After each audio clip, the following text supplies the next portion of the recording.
चलिए तो हम सिंपल प्रेजेंट टेंस का शुरुआत करते हैं। सिंपल प्रेजेंट टेंस जैसा कि कल आप लोगों को पढ़ाया गया या बताया गया था कि सिंपल प्रेजेंट टेंस किसको कहते हैं। अब मैंने कुछ सवाल दिए थे बनाने को, आपसे नहीं बन पाया, कुछ प्रॉब्लम्स आई। क्यों आई? क्योंकि आपका कॉन्सेप्ट क्लियर नहीं था। तो आज हम कॉन्सेप्ट क्लियर करेंगे सिंपल प्रेजेंट टेंस का।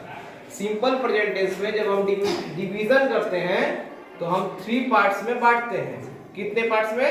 3 पार्ट्स में। असर्टिव सेंटेंसेस, निगेटिव सेंटेंसेस और इसके बाद एक और है interrogative sentences.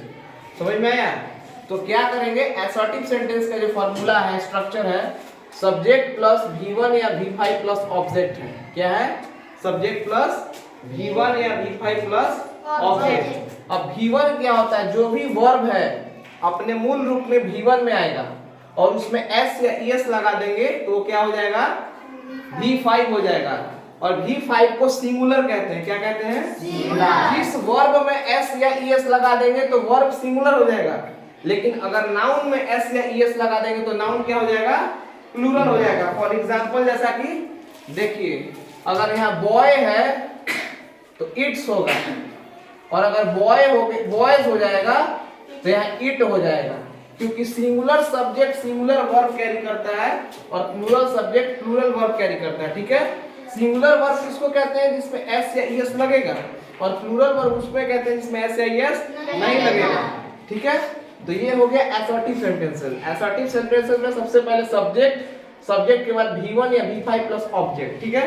Examples singular sentences में ही राइट्स, ही शी इट, कोई एक नाम को हम सिंगुलर कंसीडर करते हैं। ठीक है? और उसके साथ सिंगुलर वर्ब आया है। अभी मैंने बताया कि जिस वर्ब में S या ES लग जाएगा उसको सिंगुलर वर्ब कहते हैं। राइट में S लग गया, क्या हो गया? राइट्स। और ये हो गया सिंगुलर। सब्जेक्ट भी देखिए ही क्या है? सिंगुलर।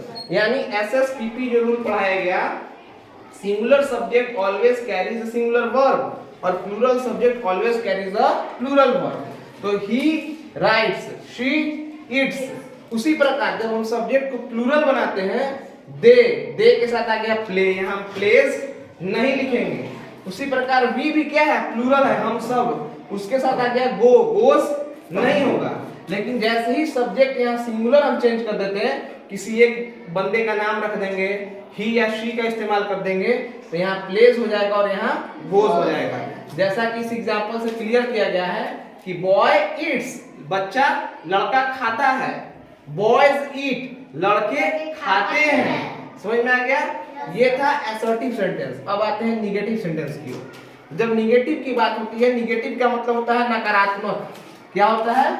नकारात्मक। नकारात्मक। इसमें नहीं शब्द का प्रयोग होता है। वह विद्यालय नहीं जाता है, मैं नहीं पढ़ता हूँ, वे लोग नहीं खेलते हैं। तो नहीं के लिए निगेटिव आया है। ठीक है? इसका स्ट्रक्चर क्या है? सब्जेक्ट प्लस डू या does plus not plus verb 1 plus object. अब यहाँ समझने की बारी है। सब्जेक्ट के साथ डू या डज प्लस नॉट आएगा, निगेटिव बनाएंगे तो डू किसके साथ आता है? प्लूरल के साथ, और डज आता है सिंगुलर के साथ। अगर सिंगुलर सब्जेक्ट है तो हम डज नॉट का प्रयोग करेंगे निगेटिव वाक्य बनाने के लिए, और अगर प्लूरल सब्जेक्ट है तो हम डू नॉट का इस्तेमाल करेंगे निगेटिव वाक्य बनाने के लिए। आई बात समझ में? उसी प्रकार समझते हैं, दे डू नॉट प्ले। दे जो है प्लूरल वर्ब है यहाँ, इसीलिए इसके साथ डू नॉट आया है।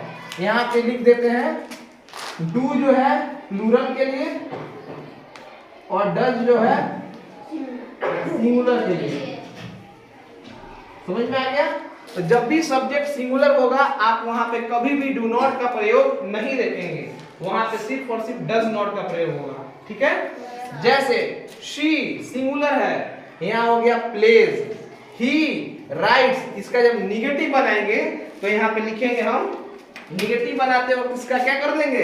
इसको समझाने के लिए मैंने SIS इस्तेमाल किया था। यहाँ लिख देंगे she does not play, he does not write। Rights नहीं लिखेंगे। जब हम निगेटिव का इस्तेमाल कर देंगे, डू या डज का इस्तेमाल कर देंगे, तो कभी भी S नहीं लगाएंगे वर्ब में। वर्ब का फर्स्ट फॉर्म आएगा। प्ले जो है वर्ब का फर्स्ट फॉर्म है। डू नॉट के साथ प्ले आ गया, डू नॉट के साथ इट आ गया। कभी भी इट्स या इट इट्स या प्लेस नहीं इस्तेमाल करेंगे, चाहे सिंगुलर हो या प्लूरल। यहाँ पे वर्ब की जगह हम लोग डू नॉट और डज नॉट का इस्तेमाल कर रहे हैं, ठीक है।